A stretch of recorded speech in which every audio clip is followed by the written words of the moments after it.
iriya jambo njye mbona ko yose anejereje kubera nkifungurira ahantu nagenda nsoma jyenyine nta muntu ansomesheje.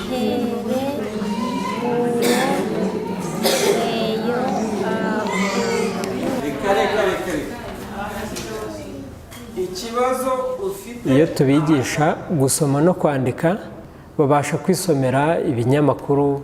Harimo rero abakora umwuga w'ubucuruzi buciriritse kwibarira inyungu n'igihombo bakabasha gucuruza bazi kwiyuzuriza inzandiko z'ubuyobozi no kwandika ubutumwa ku matelefone. Kominikasiyo hagati yabo n'imiryango yabo iroroha.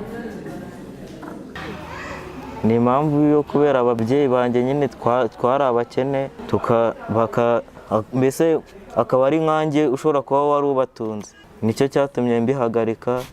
Nabaga nahawe ntago nabashije kujya mbasha kubona uko nandika ibyo nize. Mukiye mu wa kabiri sinaharangiza. Ababyeyi bacu bibaho baratandukana tuva mu ishuri gutya.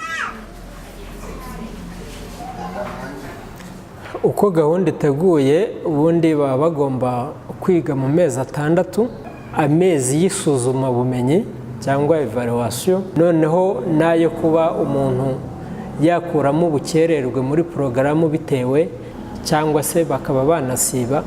N'abafite abagabo bandi bakora hirya no hino ugasanga barabazwa gukemura ibintu byinshi mu muryango bakabifatanya no kwiga. Umunyeshuri umuntu mukuru waje kwiga atahe. Numvaga rero mfite icyifuzo cyo kumenya kwandika izina ryayo. Nkunda gusenga, nkamenya gusoma Bibiliya.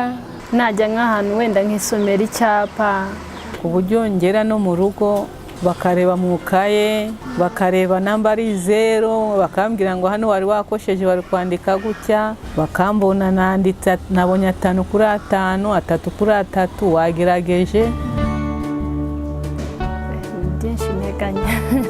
Nta kintu cyatunanira tugacuruza tukaba twakiga kudoda, twakiga imyuga itandukanye.